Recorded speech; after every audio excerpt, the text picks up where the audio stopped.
Ministérielle du Forum de partenariat Russie-Afrique. Elle s'ouvre demain à Sochi, dans le sud de la Russie, et c'est le ministre des Affaires étrangères qui représentera notre pays à ce forum qui regroupe une cinquantaine de dirigeants russes et africains. On fera le point avec nos envoyés spéciaux Sidiki Dambélé et Abdul Salam Bambara. Route et changement climatique. Le ministère des Infrastructures et des Transports se penche sur la problématique. C'est à l'occasion de la 50e édition de la réunion annuelle des services des routes. Les travaux ont démarré ce vendredi à Bamako. Nouhoum Sissoko a suivi la cérémonie d'ouverture. Fraude dans l'administration publique malienne. 5 individus interpellés par la brigade d'investigation judiciaire. Ils sont suspectés d'avoir validé illégalement des identifications de fonctionnaires en utilisant leur propre empreinte digitale. Adibou Koulibaly pour les explications. Et en sport, 5e et 6e journée des éliminatoires de la CAN Maroc 2025, le sélectionneur national a convoqué 25 joueurs. Siragatou Sissé reviendra là-dessus en fin de journal.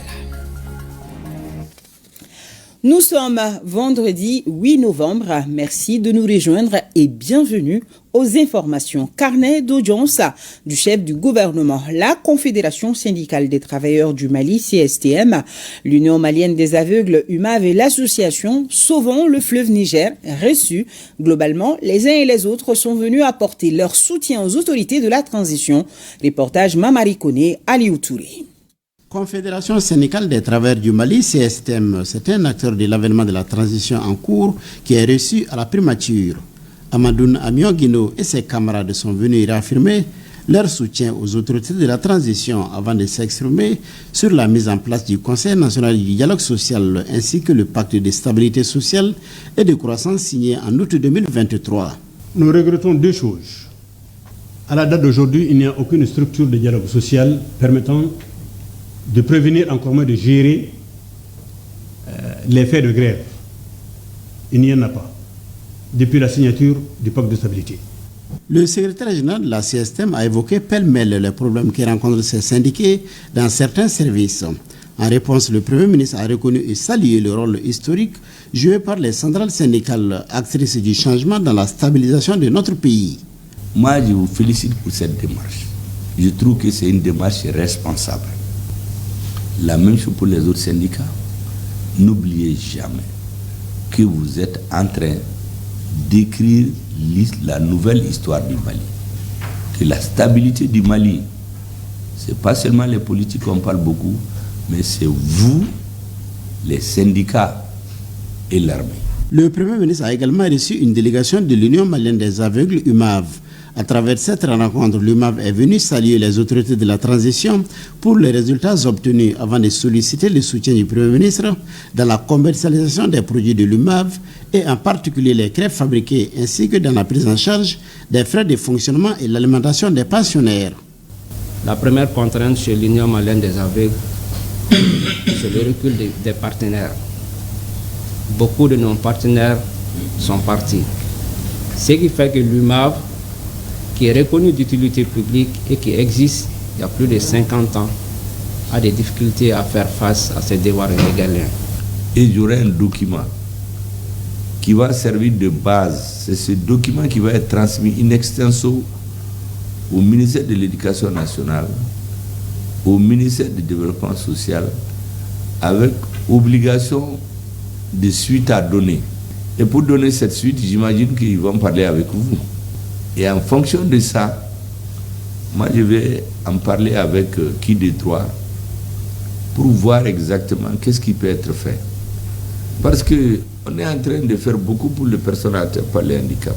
Créée en 1972, l'UMAV est une structure reconnue d'utilité publique qui gère 3 écoles à Bamako, Ségou et Gao, ainsi qu'une unité de production de craie et de serpillères.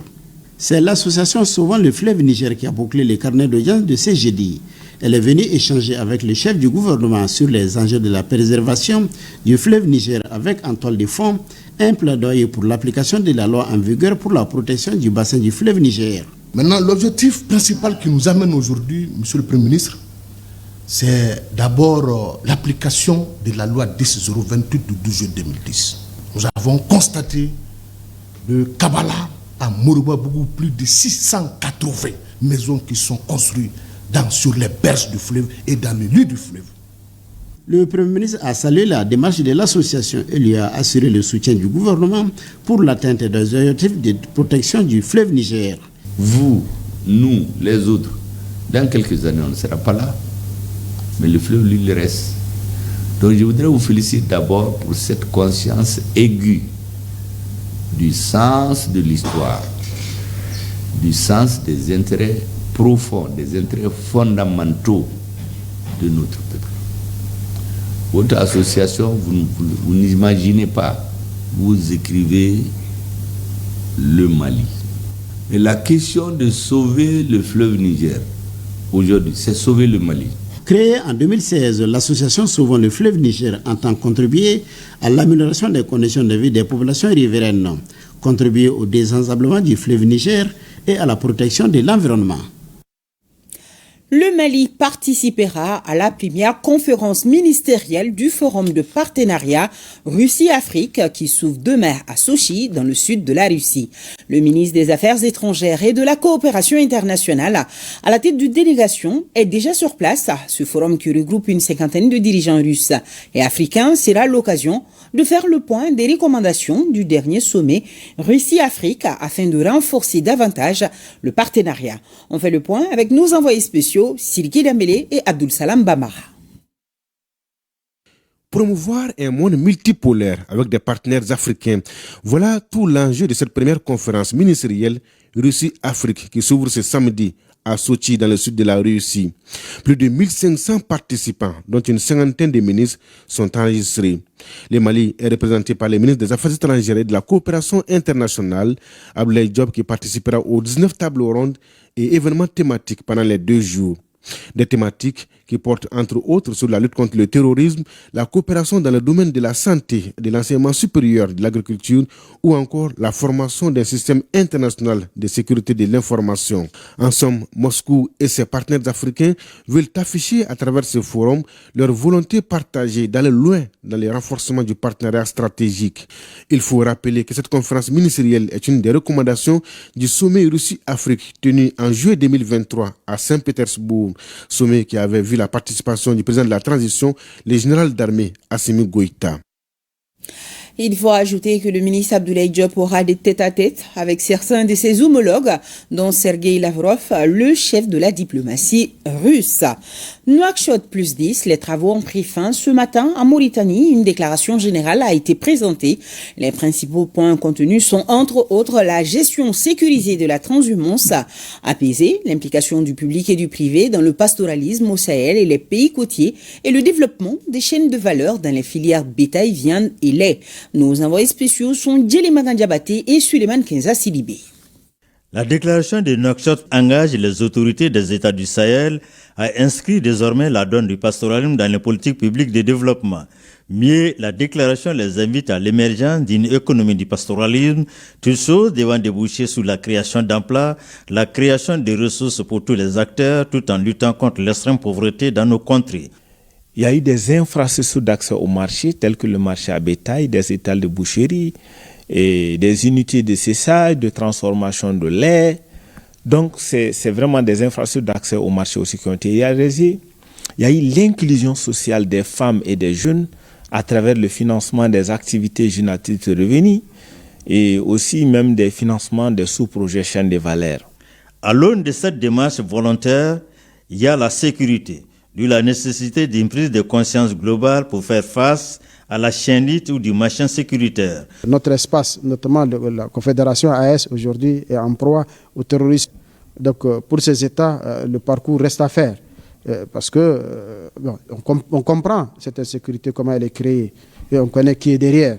Les organisations fêtières autour de l'élevage ont pris bonne note et s'engagent pour plus d'actions salvatrices sur le terrain.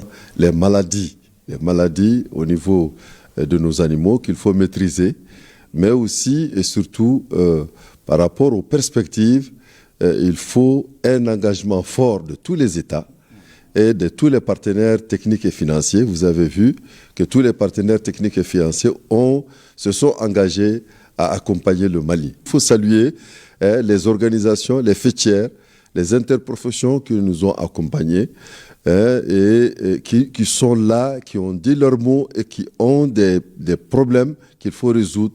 Il est question d'ici 2034 de bâtir une économie forte du pastoralisme, des produits et sous-produits de l'élevage que de l'aliment bétail.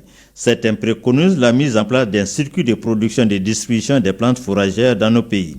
En tous les cas, les bailleurs de fonds, principalement la Banque mondiale, ont renouvelé leur engagement pour le développement de l'élevage et la transhumance apaisée dans le Sahel, en Afrique de l'Ouest, de l'Afrique tout court. Allez, un tour en Chine où notre pays participe à la 7e édition de la foire internationale Import-Export de Shanghai. Nos exposants montrent aux participants nos potentialités dans le domaine de l'artisanat et de la transformation du beurre de karité. Il faut dire que cette foire offre l'opportunité de vendre non seulement les produits du terroir malien, mais aussi de nouer de nouveaux partenariats pour booster davantage les activités.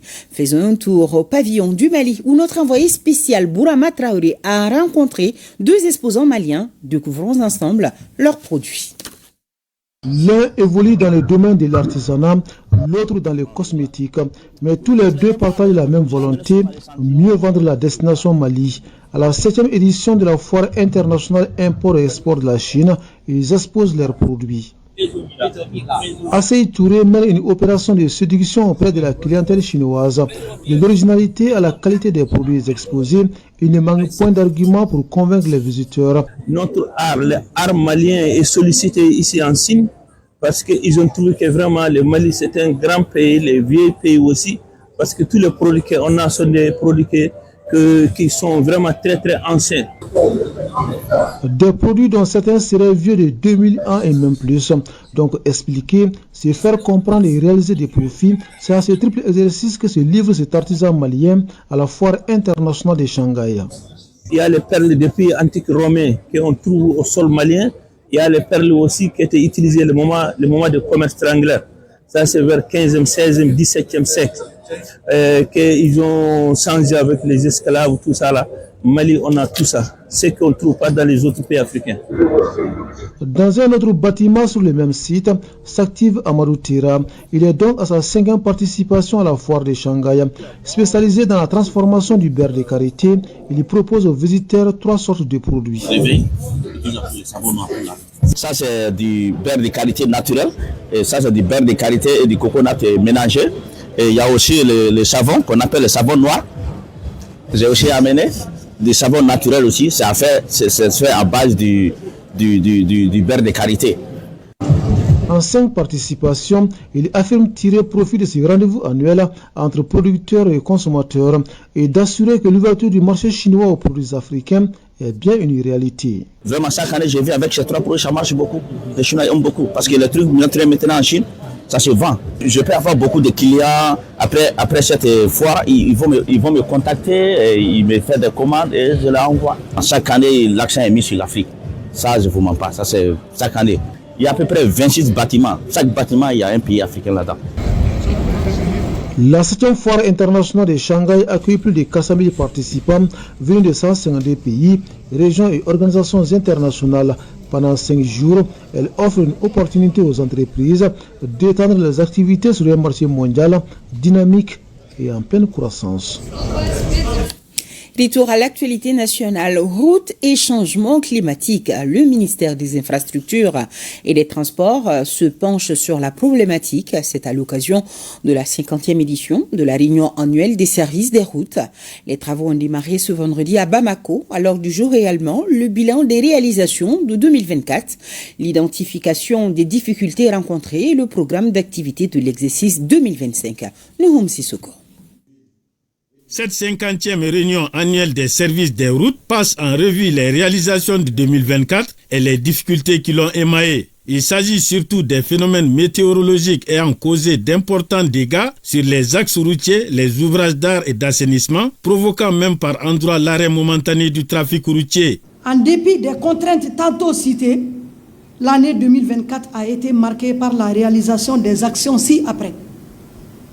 En matière de construction des routes, la poursuite des travaux routiers, la réhabilitation du tronçon Standard-Caille du corridor Bamako-Dakar par le nord, l'aménagement en 2x2 voies de la section Sévaré-Mopti de la route nationale numéro 6 et l'aménagement de 10 km de voirie urbaine à Mopti et à Sévaré, ainsi que la construction de la voie de contournement de l'aéroport de Mopti en Bodéjo.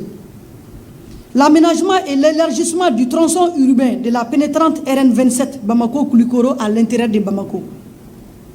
Il a été procédé en outre au démarrage des travaux routiers ci-après.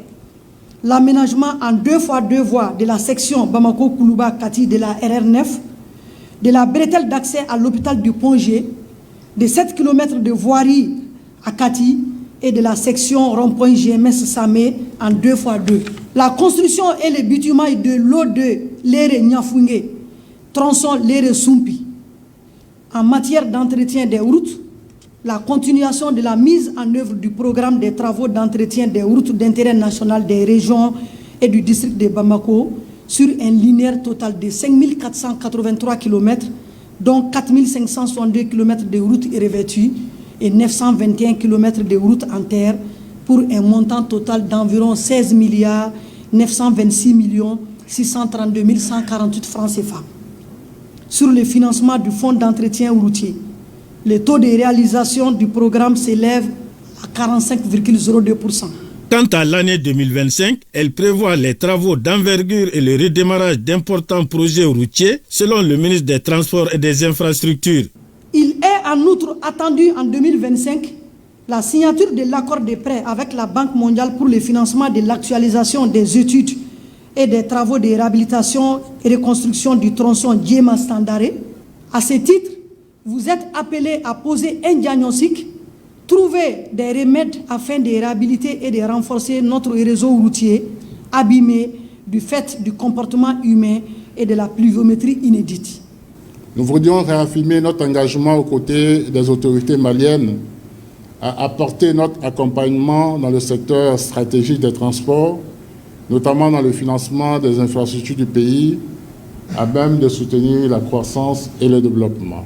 Le gouvernement déploie des efforts appréciables pour assurer la mobilisation des ressources pérennes et rendre effectivement autonome le fonds d'entretien routier. 2025 augure également les travaux du programme d'urgence de réparation des dommages causés par les fortes pluies sur les ouvrages d'art et les chaussées pour la poursuite normale du trafic, à en croire le ministre. Le port autonome de Lomé en mode séduction. Il expose ses atouts aux hommes d'affaires maliens en vue de les attirer vers ses installations. Les Togolais tiennent depuis ce vendredi matin des journées portes ouvertes à Bamako. On en sait plus avec Aoulusseïnou Touré qui nous précise au passage que la cérémonie de lancement était placée sous la présidence du ministre de l'Industrie et du Commerce. Reportage. C'est une forte délégation du port autonome de Lomé qui séjourne à Bamako avec comme objectif conquérir le marché malien en exposant les atouts de ce port. Une offensive de charme qui ne manque pas de rappeler les moments difficiles que notre pays a vécu suite au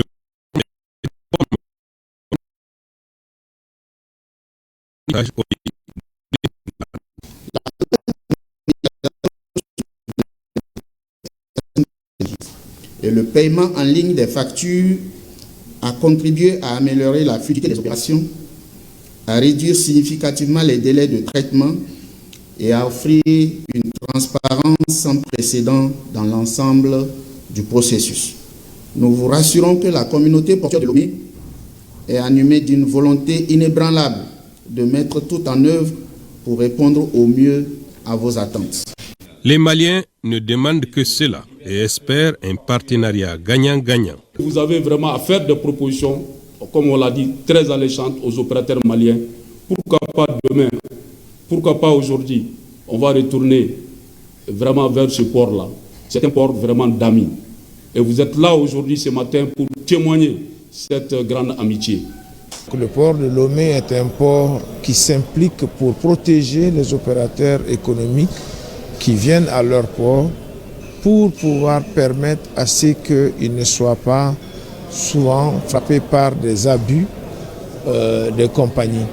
Au ministre en charge du commerce de rappeler le contexte de l'embargo et le rôle moteur joué par la communauté d'affaires dans le cadre du patriotisme économique.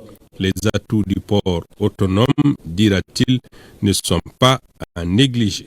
Le port de Lomé, aujourd'hui, est un acteur clé dans la chaîne logistique d'approvisionnement de notre pays en produits industriels, en produits agricoles et en produits manufacturiers. À ce titre, le port autonome de Lomé assure la connectivité de notre pays avec le pays frère et ami du Togo. Et comme tous les ports, ils font des investissements. Le retour sur l'investissement de ces ports, c'est le Mali, c'est les pays de l'intérieur, de l'Interland. Et parce que nous constituons une demande solvable. Les journées portes ouvertes du port autonome sont une occasion pour le port autonome de Lomé et les hommes d'affaires maliens de trouver les mécanismes les plus appropriés pour réussir à renforcer le cadre des échanges dans l'intérêt bien compris de chaque partie. Le Ghana fortifie sa collaboration et coopération avec le Mali. Pas plus tard que ce matin, son ministre de la Sécurité nationale a annoncé la disposition de son pays à accompagner le Mali dans la lutte qu'il mène contre le terrorisme. C'était lors de sa rencontre avec son homologue malien, le général de division Mohamedine, au cours d'une séance de travail. La rencontre a aussi été le lieu de passer en revue les liens de partenariat entre nos deux pays dans divers domaines. Tamsir Diabati. Le terrorisme, la nébuleuse. Le Mali s'est tracé la voie afin de lutter efficacement contre ce fléau. À la lumière de nombreuses victoires que les forces armées maliennes enregistrent au quotidien, inspirent d'autres pays. Le Ghana, par la voix de son ministre en charge de la sécurité nationale, est venu réaffirmer le soutien de son pays aux autorités maliennes dans la lutte contre le terrorisme. Le Mali et le Ghana sont deux pays liés par l'histoire et la géographie. Et quoi de plus normal pour les deux pays de cheminer ensemble et surtout dans un contexte de crise sécuritaire. So many years ago, trois de nos présidents ont eu l'idée de se mettre ensemble pour former ce qui a été connu comme l'Union Ghana-Guinée-Mali, face à l'impérialisme, au colonialisme, etc., etc. Donc, je me pose la question, je m'interroge aujourd'hui.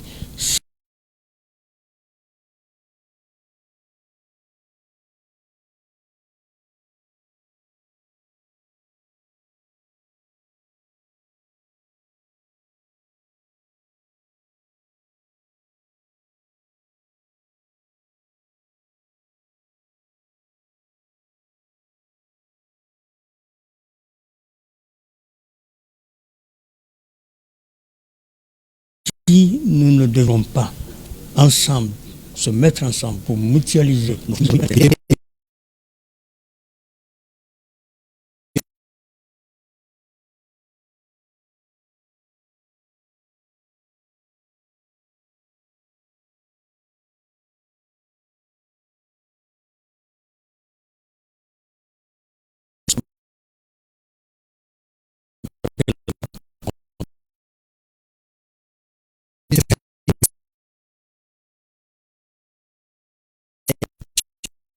de raffermissement des liens de coopération entre les deux pays. En somme, le ministre ghanéen a réaffirmé la volonté de son pays à travailler avec les pays de l'AES pour véritablement lutter contre le terrorisme. Il faut peut-être définir un autre narratif pour cette situation. Le Mali, le Burkina et le Niger, donc de grosses pointures de la CEDEAO qui se sont retirées. Et quand vous prenez particulièrement le cas du Mali, je vous dis que sur les 30 millions de Ghanéens, il y a au moins 3 millions de Maliens qui vivent aujourd'hui au Ghana et qui sont partie intégrante donc, de la communauté et donc de la vie économique et sociale donc, de notre pays. Donc il est extrêmement important d'avoir tout ceci en tête. Je pense qu'il faut toujours tendre vers cette union, il faut toujours tendre vers la mise en commun donc, de nos efforts, vers la mise en commun de nos ressources pour pouvoir continuer le chemin du développement. Une collaboration qui se fera dans le respect des 3 principes qui guident l'action gouvernementale, dira le ministre de la Sécurité et de la Protection civile. Le Mali est ouvert à travailler aujourd'hui en bilatéral avec tous les pays qui le désirent dans le des 3 principes fondamentaux qui guident l'action publique au Mali. Aujourd'hui, nous travaillons beaucoup pour la montée en puissance de nos armées, pour la formation de l'équipement, et cela avec le soutien indéfectible de notre peuple. Aujourd'hui, notre plus grande force, notre plus grande chance, c'est le soutien de notre peuple. Après 2 heures d'échange, les 2 parties se sont quittées dans l'espoir d'accorder les violons pour la stabilité du Sahel. TIC et santé, la nécessité d'utiliser le numérique dans le système de santé est consignée dans différents documents stratégiques et d'évaluation de la santé au Mali. D'où cet atelier de dissémination du plan de stratégie nationale de la santé numérique. Mamadou Fane pour les détails. Les technologies de l'information font aujourd'hui partie intégrante de la prestation des soins et la prise en charge de la santé des patients. C'est pour apporter une réponse adaptée aux attentes des populations qu'un plan de stratégie nationale de santé numérique du Mali a été élaboré par le gouvernement avec l'appui de ses partenaires. Ce plan qui décline la vision, les principes directeurs et l'orientation stratégique permettra bien entendu au Mali de mobiliser les partenariats stratégiques et aussi des ressources pour le développement de la santé numérique au Mali. Cet atelier de dissémination de ce plan 2024-2028 vise à refléter les façons dont les partenaires et les collaborateurs nationaux et internationaux peuvent coordonner et tirer un meilleur profit du numérique dans le domaine de la santé. Aujourd'hui, dans notre pays, les usagers du numérique se multiplient, mais la maîtrise de l'information et ses retombées gagnent à progresser pour une meilleure satisfaction de nos préoccupations sanitaires. D'où la pertinence de l'avènement de ces plans stratégiques nationaux de santé numérique que nous saluons tous. Mon département, chargé de la conception et de la mise en œuvre de la politique nationale de développement de l'économie numérique, salue ces processus et se réjouit d'être associé à la dissémination du plan stratégique national de santé numérique qui vient en complément du dit document de politique. À cet effet, des actions doivent être engagées pour créer une véritable synergie entre le document de politique nationale de l'économie numérique et le présent plan stratégique en vue d'amplifier l'implémentation du numérique au niveau des secteurs de la santé. Le plan stratégique numérique a été validé le 22 décembre 2023 et prend en compte l'utilisation et l'intelligence artificielle, la robotique et la possibilité d'utilisation de drones. Le plan servira de support de gestion pour l'opérationnalisation de la couverture sanitaire universelle et contribuera à la prise de décision factuelle à tous les niveaux de la pyramide sanitaire à travers des systèmes fiables, robustes, sécurisés, interopérables. La cérémonie a été marquée par un échange du document entre le ministre de la Santé et celui de la Communication. Le ministre de la Communication, de l'économie numérique et de la modernisation de l'administration a ensuite reçu des mains du ministre de la Santé et du Développement social une tablette symbolisant la dématérialisation de l'administration dans le domaine de la santé. Les hommes des médias maliens à l'école de l'autorité de protection des données à caractère personnel. Ils se penchent sur le thème les médias et la protection des données à caractère personnel. Ils invitent aux acteurs du domaine au respect des données personnelles. Compte rendu Fademba Keïta. En matière de médias, de presse écrite ou d'audiovisuel, de presse en ligne, et même des réseaux sociaux, les données à caractère personnel sont sacrées. Les échanges organisés autour du thème les médias et la protection des données à caractère personnel, animés par le secrétaire général de l'APDP, Autorité de protection des données à caractère personnel, précisent les risques qu'encourt ce qui s'y adonne. L'initiative qui va en droite ligne des missions de la HAC, Haute Autorité de la Communication. Quand l'APDP organise une journée de sensibilisation sur la protection des données personnelles et particulièrement la protection de la vie privée, naturellement ça nous intéresse. Parce que quelque part, au-delà du fait que ça va contribuer à faire en sorte que les journalistes puissent savoir leurs limites en matière de livraison, si on peut parler ainsi, de l'information au public. Ça leur permettra aussi de prendre conscience des risques qui peuvent découler de leur production. L'espace est une mise en garde, des conseils à ceux qui s'y livrent.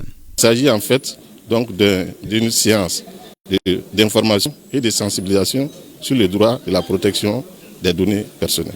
Tous les jours, nous recevons des plaintes. Mais il faut savoir que nous, dans ce cadre-là, nous collaborons avec le pôle cyber-anticriminalité.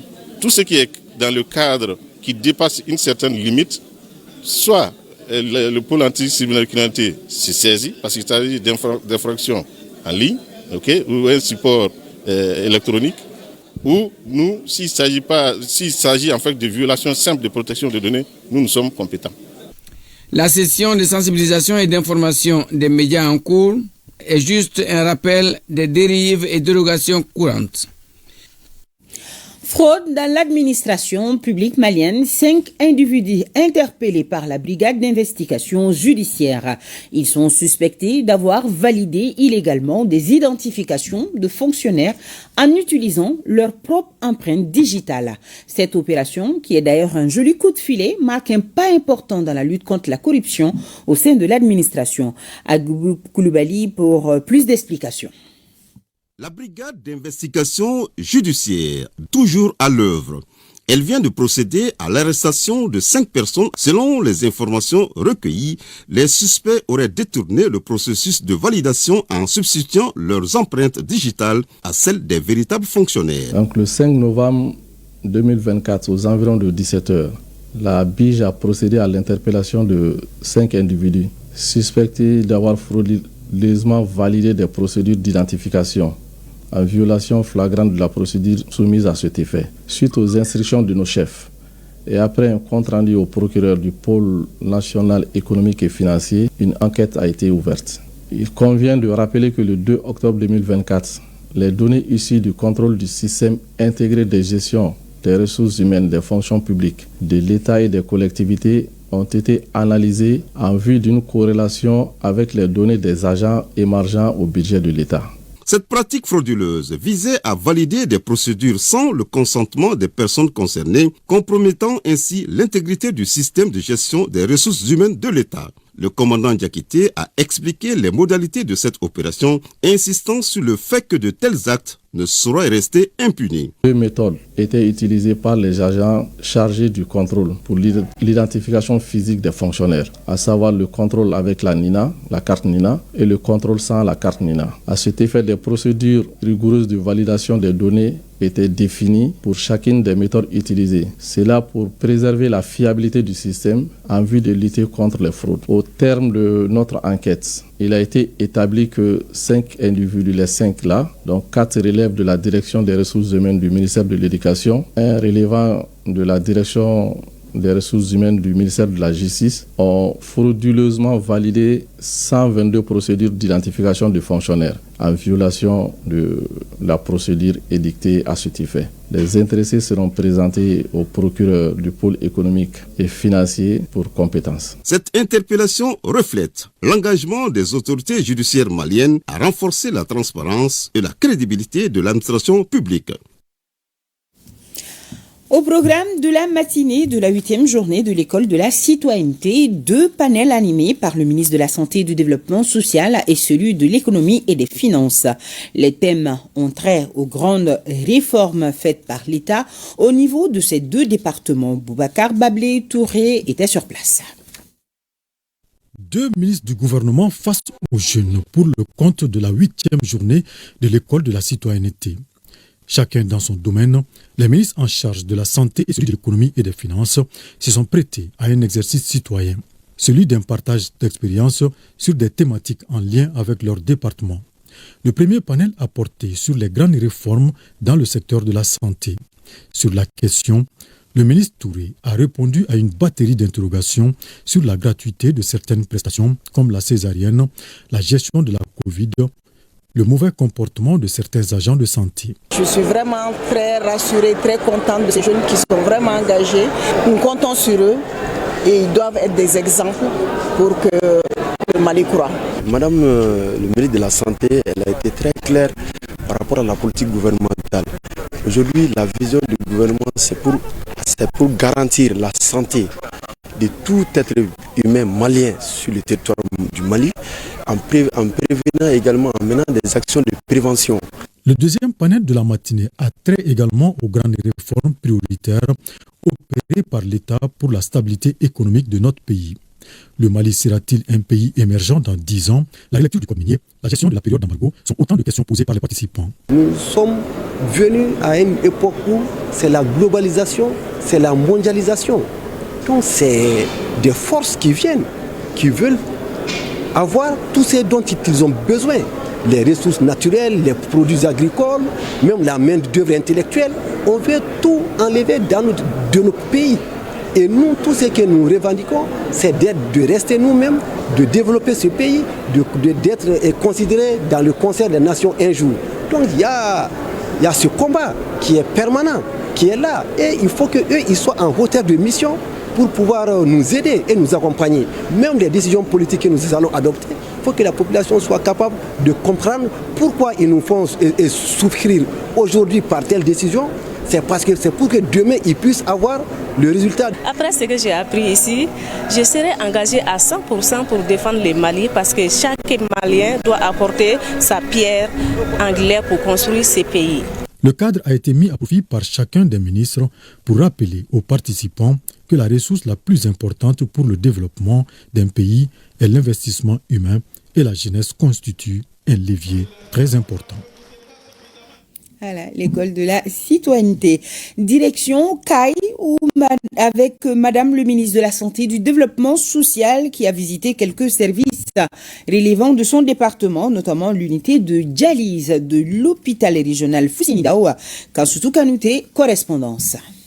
Après cette remise importante de vivres et de non-vivres aux personnes sinistrées dans la cité des Rails, Madame la ministre de la Santé et du Développement social, en compagnie de sa délégation, s'est rendue à l'hôpital régional Foussini-Dao de Caille pour visiter quelques services, à savoir le service de gynécologie obstétrique, le service d'imagerie médicale, l'unité de bactériologie du laboratoire et l'unité de dialyse. L'hôpital fonctionne. Il y a des acquis. Au niveau de la maternité, les conditions de commodité pour les usagers ont été améliorées.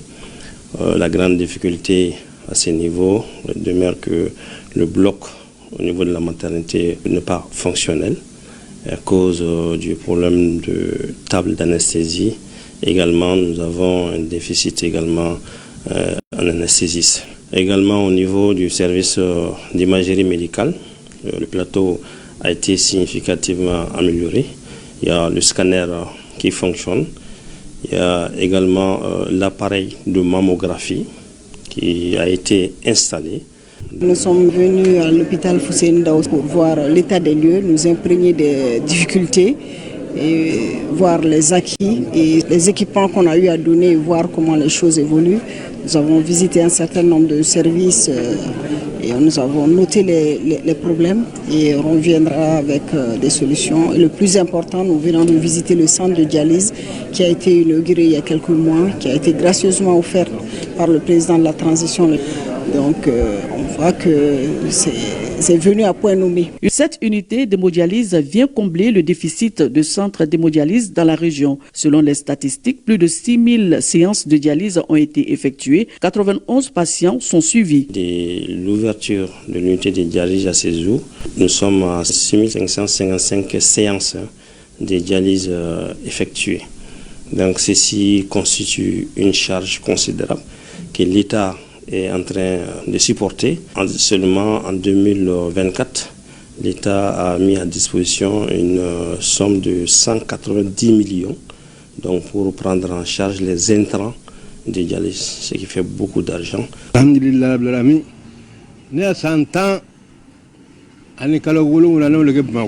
J'ai fait 10 ans et 7 mois à Bamako. Le jour qu'on m'a demandé de venir à Caille était le plus beau jour de ma vie. À Bamako, j'y payais plus de 200 000 francs par mois. La maison que je louais coûtait 50 000 francs CFA, sans compter l'eau, l'électricité et les frais de médicaments. Aujourd'hui, je suis retourné chez moi à Caille. C'est la satisfaction totale. Je remercie Assimi Goïta, président de la transition. La décentralisation de cette dialyse est un des vœux les plus chers au président de la transition, c'est-à-dire rapprocher la santé aux populations dans tous les domaines.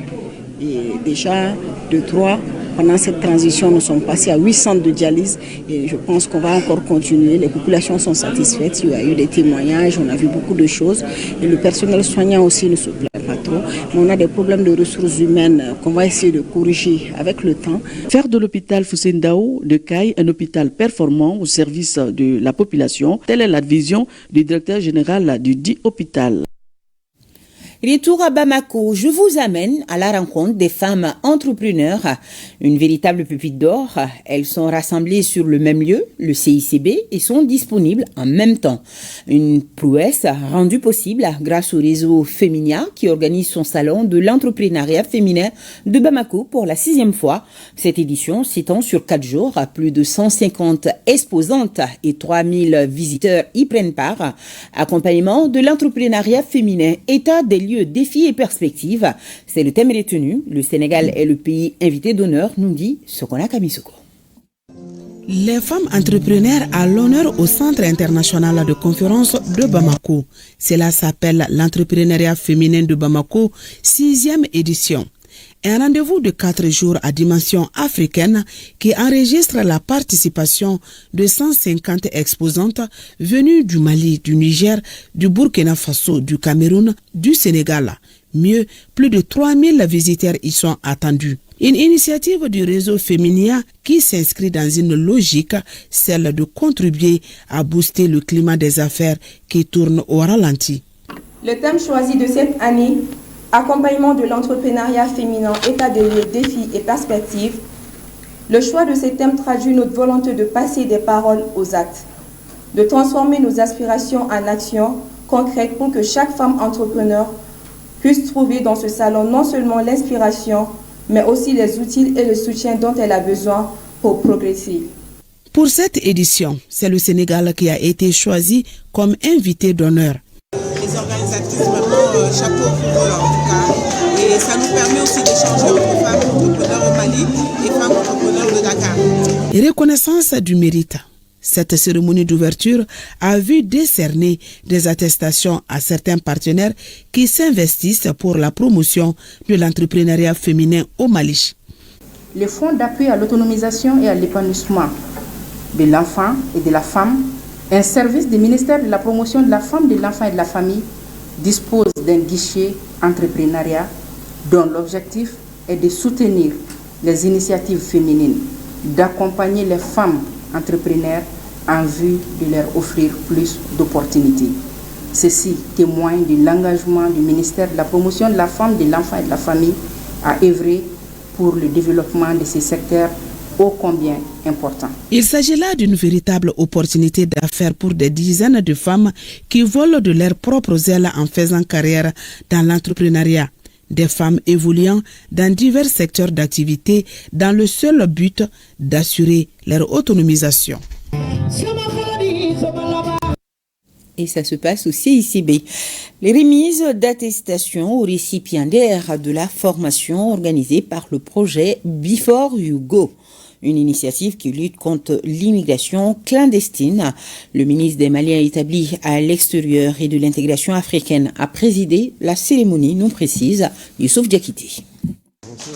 Il faut plus d'une centaine de personnes à recevoir ces attestations de formation, une initiative du Haut Conseil des Maliens de l'extérieur en partenariat avec le ministère des Maliens établi à l'extérieur et de l'intégration africaine. La formation a eu lieu sous l'étiquette du projet intitulé Before You Go, littéralement traduit avant de partir, un projet dont l'objectif central est de lutter contre l'immigration clandestine. Monsieur le ministre, c'est l'adage. Savoir dire merci aujourd'hui, c'est préparer à des faveurs pour demain.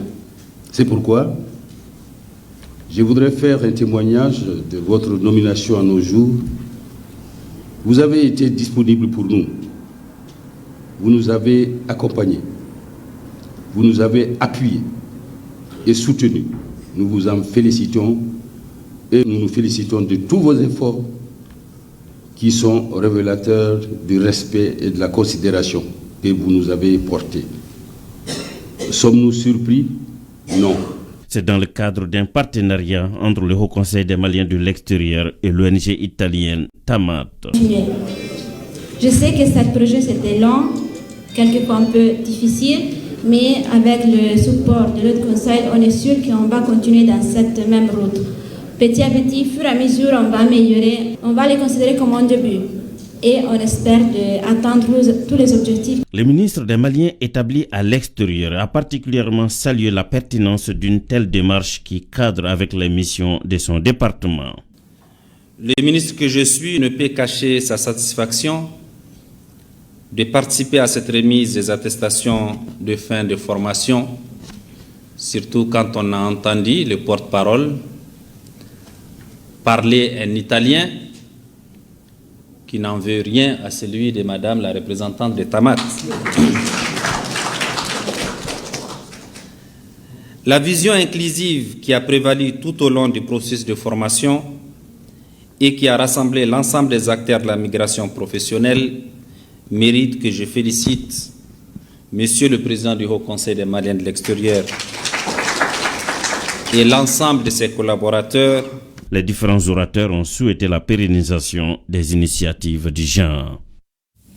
Les partenaires financiers du projet de déploiement des ressources de l'État pour l'amélioration des services rencontrent les maires de ces 102 communes d'intervention. Il s'agit de faire le point de la mise en œuvre du projet financé par la Banque mondiale. Mamadou Fani nous en dit plus. Cette rencontre d'échange et de capitalisation entre le projet de déploiement des ressources de l'État pour l'amélioration des services PDRS et les 102 maires des communes d'intervention du projet vise à faire le point des activités réalisées et les perspectives. Après 5 ans d'intervention et 8 mois de prolongation, le PDRS a réalisé plusieurs activités qui ont contribué à améliorer le quotidien des habitants des communes ciblées. Il s'agit précisément des activités de mobilisation sociale, de l'engagement et du contrôle citoyen. Il s'agira aussi pour nous d'échanger sur la mobilisation des dotations conditionnelles de performance au titre de 2021, 2023 et 2024. Il nous paraît encore une fois utile vous écouter, partager avec nous les succès, les échecs, les leçons apprises, et surtout identifier les solutions idoines pour une meilleure mise en œuvre du projet PEDRAS pour le bonheur des populations maliennes et de vos administrés. Les échanges d'aujourd'hui porteront essentiellement sur la mise en œuvre de la DCP, dotation conditionnelle de performance, sur toute sa chaîne, à savoir depuis la préparation des sous-projets, les approbations et signatures des protocoles de suivi, l'exécution des projets et surtout la gestion des infrastructures, et j'en passe. Aujourd'hui, il appartient aux 102 communes bénéficiaires du projet de pérenniser et de renforcer les investissements du projet pour amorcer un véritable développement local. Remise de dons de la Fondation ATT pour l'enfance, un don qui entre dans le cadre des missions de la Fondation, celle d'aider les plus démunis, héritage humanitaire du défunt président Amadou Toumani Touré. Le reportage de Youssouf Djakiti. Ceci est une tradition pour la Fondation ATT pour l'enfance, le soutien aux personnes vulnérables. Cette remise de dons est une fois de plus la preuve de la matérialisation de la solidarité du défunt président ATT. Nous commémorons la mémoire du président ATT parce qu'il y a 4 ans, cela nous a quittés. Il a laissé un grand vide, mais nous sommes là, nous continuons son œuvre en direction des plus démunis, enfants, femmes et autres. Donc, à cette occasion, cette année, nous avons décidé de faire une donation qui se rapporte à des équipements sanitaires, à des vivres, à des équipements scolaires, à des machines à coudre pour différentes organisations de femmes, d'enfants, des personnes de petite taille, et vraiment pour la couche la plus défavorisée de la population. Les bénéficiaires ne tarissent pas d'éloges en recevant le don. Je suis née avec une maladie cardiaque. Heureusement, elle a été là pour nous. Elle a payé les frais de mon opération qui coûtait jusqu'à 25 millions. Mes parents n'avaient pas les moyens. Si ce n'était pas elle, j'allais être sous terre aujourd'hui. J'ai pas de mots. Aujourd'hui, alhamdoulilah, je suis comblée. J'ai une licence. Le ministre de la Promotion de la Femme, de l'Enfant et de la Famille estime que ceci est la continuité du schéma humanitaire tracé par le président ATT. Vous poursuivez avec beaucoup de dignité l'œuvre de votre époux et contribuez ainsi à faire rayonner son héritage humaniste à travers cette fondation. Depuis sa création, la Fondation Amadou Toumani Touré a mené de nombreuses actions caritatives dans des domaines essentiels tels que la santé, l'éducation et la protection de l'enfance. Ces initiatives ont permis de soulager de nombreuses familles et d'apporter un soutien concret aux personnes qui en ont le plus besoin. Les intervenants tour à tour font des bénédictions pour une paix durable, gage d'une solidarité agissante et continuelle. Et tout en image, cette cérémonie de remise des kits scolaires aux élèves de la commune rurale de Kola. Cette initiative portée par les ressortissants de la commune vise à soutenir l'éducation et à renforcer le développement durable au sein de la communauté. Des livres et des cahiers ont été remis à la communauté et dans le discours prononcé par le président des donateurs, Souaïbou Djeka Koulibaly, les donateurs réaffirment leur engagement à appuyer la communauté à travers des projets éducatifs et d'autres initiatives de développement. Partons à Bougouni, où le gouverneur de la région visite le site de la mine de lithium de Goulamina. Objectif, s'inquiéter de l'état d'évolution du chantier de la mine et s'assurer du respect d'exécution de production de cette mine. Au RTM Bougouni, Jafar Haïdara, Abdul Karim Konaté, Djibril Barayogo.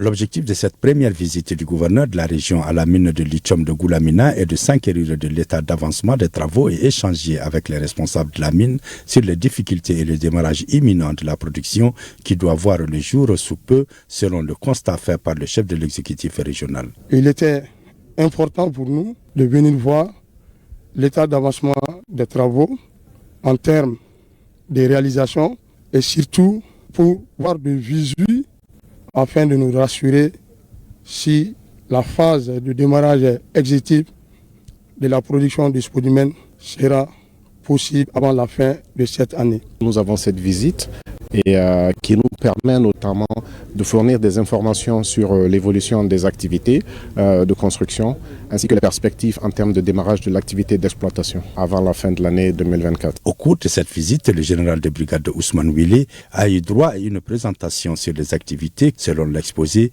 durant 7 millions d'heures de travail, aucune blessure n'a occasionné l'arrêt de travail et emploie 1399 employés, dont 928 qualifiés, 270 non qualifiés, 201 expatriés. La mine de lithium de Goulamina est le 5e plus grand gisement au monde. Notre pays, sous la vision éclairée du président de la transition, s'est résolument engagé dans la transition énergétique. Nous sommes rassurés que la mine de lithium de Goulamina contribuera fortement au développement économique de notre pays. Notons que cette visite a été mise à profit par le chef de l'exécutif régional pour rendre visite aux légitimités traditionnelles des villages de Mafélé et Goulamina, une visite au cours de laquelle le gouverneur a, au nom des plus hautes autorités de l'État, remis un fanion à chacun des chefs de village avant de leur demander de formuler des bénédictions pour la nation. Contribution des légitimités traditionnelles et religieuses à l'apaisement des tensions communautaires et renforcement de la cohésion sociale, deux sujets d'actualité au cœur des échanges organisés par le Centre pour le dialogue humanitaire. Retrouvons Nadim Baba Sissé et Abdoulaye Sissé. Ce cadre d'échange se situe en droite ligne des missions de médiation et de dialogue du Centre de dialogue humanitaire, afin d'atténuer et résoudre les conflits communautaires et armés par le biais du dialogue. Prennent part à cette activité les légitimités traditionnelles et religieuses représentant des instances des jeunes et des femmes des 13 cercles de la région. Le chef de village, le chef de fraction, le conseiller, le chef de quartier, tout le matin que Dieu fait, des gens se succèdent à leur domicile pour soumettre des incompréhensions entre les communautés. Et malgré la situation qui prévaut sur le terrain, vous parvenez à gérer ces situations. Cette rencontre se veut de prévenir les tensions et conflits entre les communautés. Depuis quelques années, les plus hautes autorités nationales ont réhabilité et révalorisé les légitimités traditionnelles et religieuses dans leurs fonctions en les mettant au cœur de la gestion de toutes les préoccupations de communautés, dont la cohésion sociale, la réconciliation entre les populations et une bonne gouvernance locale. Je vous invite à participer activement, à partager vos expériences, à ne pas se déranger, à faire part à votre voisin ce que vous avez vécu et comment vous avez parvenu à taire ces conflits, ces tensions et mettre fin à ces litiges. Et à partir de ce moment, votre voisin serait mieux outillé pour encore administrer davantage son village, sa fraction et son quartier. Durant ces 2 jours d'échange, ces acteurs partageront des cas pratiques menés par les autorités traditionnelles et religieuses au profit de l'apaisement des tensions communautaires et identifieront des poches de tensions communautaires et les actions à mener pour les résoudre. Et dans ce communiqué, le président du Haut Conseil islamique du Mali, Chérif Ousmane Madani Aïdara, informe la communauté musulmane du report de son 4e congrès ordinaire initialement prévu ce samedi 9 et dimanche 10 novembre 2024. Une nouvelle date sera ultérieurement communiquée. Le Haut Conseil islamique s'est compté sur la bonne compréhension de tous. Dans le cadre du lancement des activités de la 5e édition des Journées textiles du Mali, présidée par le ministre en charge de la culture, Andogouli Guindo, une conférence débat a été organisée par les initiateurs pour accompagner les Journées textiles du Mali, Malifini. Aliou Abdoulaye Touré nous en parle. Les Journées textiles du Mali ou Malifinou ont pour objectif majeur de valoriser les initiatives entrepreneuriales de nos artisans, mais aussi et surtout de mettre en lumière le potentiel, la créativité et le savoir-faire malien. Notre intervention a surtout porté sur l'utilisation des plantes sur les textiles. Donc on a vu que culturellement, nos ancêtres l'utilisaient. Nous prenons la circoncision. Donc le bandage qui se fait, c'est à base de cotonnade et puis de plantes. Si nous voyons en milieu dogon, par rapport à la gestion de l'hygiène des menstrues, on voyait que les femmes dogon étaient isolées et les pagnes qu'elles utilisaient, c'était beaucoup plus des pagnes avec des plantes. Donc les plantes ont un grand rôle dans le textile. Pour donner un cachet particulier aux activités des Journées textiles du Mali, l'ancien Premier ministre Modibo Sidibé a bien voulu présider la conférence inaugurale. Il faut les aider à accéder au fonds compétitif pour l'innovation et l'échec technologique qui permet de pouvoir appuyer les recherches, notamment les recherches publicatives. Il faudrait également veiller à mettre en place un fonds de soutien à l'artisanat. Et si on appuie davantage encore par le gouvernement et l'État, je crois qu'on aurait des produits culturels économiques, financiers, qui pourront porter notre économie, qui pourront donner du travail à énormément de personnes, parce que les artisans, c'est pratiquement 3 millions et plus. Cette 5e édition des Journées textiles du Mali laisse présager de belles perspectives pour l'artisanat et la culture malienne. Et ça se passe au Palais de la Culture Amadou Ampatipa. Sport 6e journée des éliminatoires de la CAN Maroc 2025. Le sélectionneur national a convoqué 25 joueurs pour défier le Mozambique à Maputo le 15 novembre et l'Eswatini ici à Bamako le 19 novembre. 2 rendez-vous cruciaux qui attendent les aigles. On en sait plus avec Siragatou Sissé. 25 joueurs répartis ainsi. 3 gardiens de but, 7 défenseurs, 6 milieux de terrain et 9 attaquants.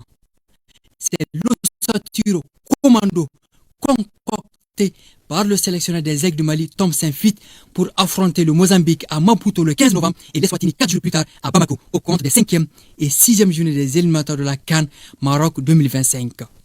Les cadres Yigi Diarra, Yves Bissouma, Mohamed Kamara Chamanché, Lassine Sinéago, El Bilal Touré et Moussa Djenepo sont là. Le NI enregistre le retour des joueurs suivants: Ismaël Diarra Diawara, Kamori Doumbia, Sikou Nyakate, Moussa Diarra et Ibrahima Kone. Le technicien belge des Aigles, Tom Saint-Fit, a convoqué pour la première fois un jeune défenseur de 20 ans, Cheikh Oumar Konaté de Clermont Foot, en Ligue 2 française. Sur cette liste de 25, on note la présence de 3 joueurs locaux. Le gardien de but Youssouf Koita Warren du Djoliba AC, le défenseur Ousmane Diallo di Santi du Djoliba AC et le milieu de terrain Fadi Sidiki Koulibaly du Stade Malien de Bamako. En revanche, des piliers comme Amadou Haïdara Doudou et Lassana Koulibaly sont les grands absents de ces 2 rendez-vous majeurs pour les Aigles dans l'optique de la qualification à la CAN Maroc 2025. Le regroupement s'effectue à Maputo à partir du 11 novembre. Après 4 journées dans le groupe I, le Mozambique est premier avec 8 points plus 4, suivi du Mali 8 points plus 2, de la Guinée-Bissau 4 points et de l'Eswatini 1 point. Allez les aigles, plus de détails sur la liste à suivre dans nos programmes, l'émission Performance, juste après ce journal, et ça sera une présentation de Siragatou Sissé.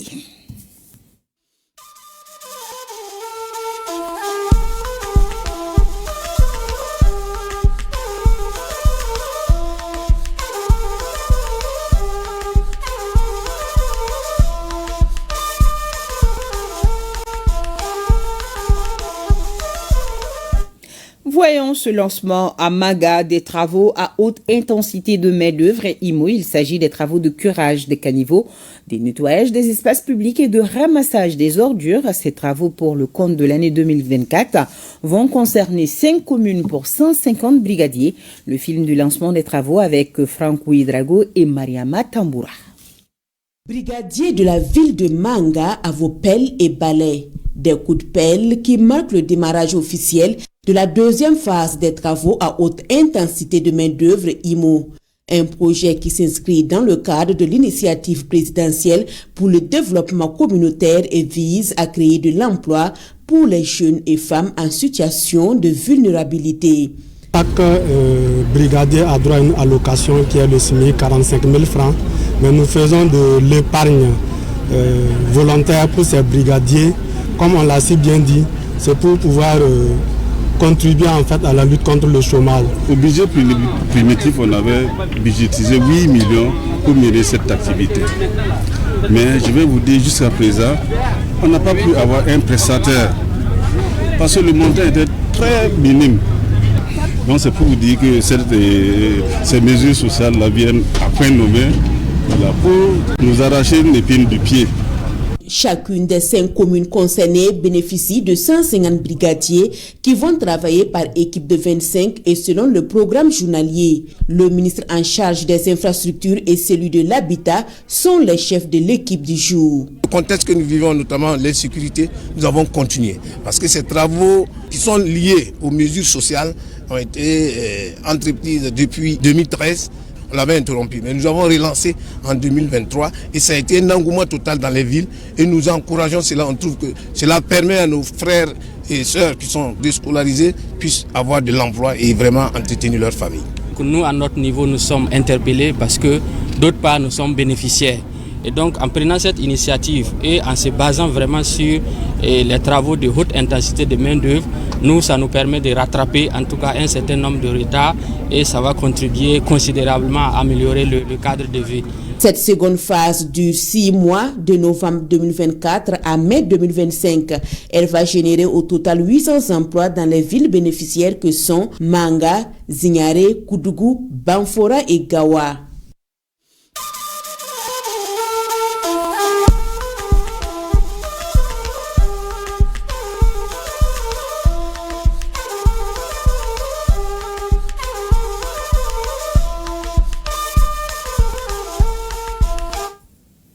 Un rappel ce communiqué, le président du Haut Conseil islamique du Mali, Chérif Ousmane Madani Haïdara, informe la communauté musulmane du report du 4e congrès ordinaire du Haut Conseil initialement prévu ce samedi 9 et dimanche 10 novembre 2024. Une nouvelle date sera ultérieurement communiquée. Le Haut Conseil islamique s'est compté sur la bonne compréhension de tous.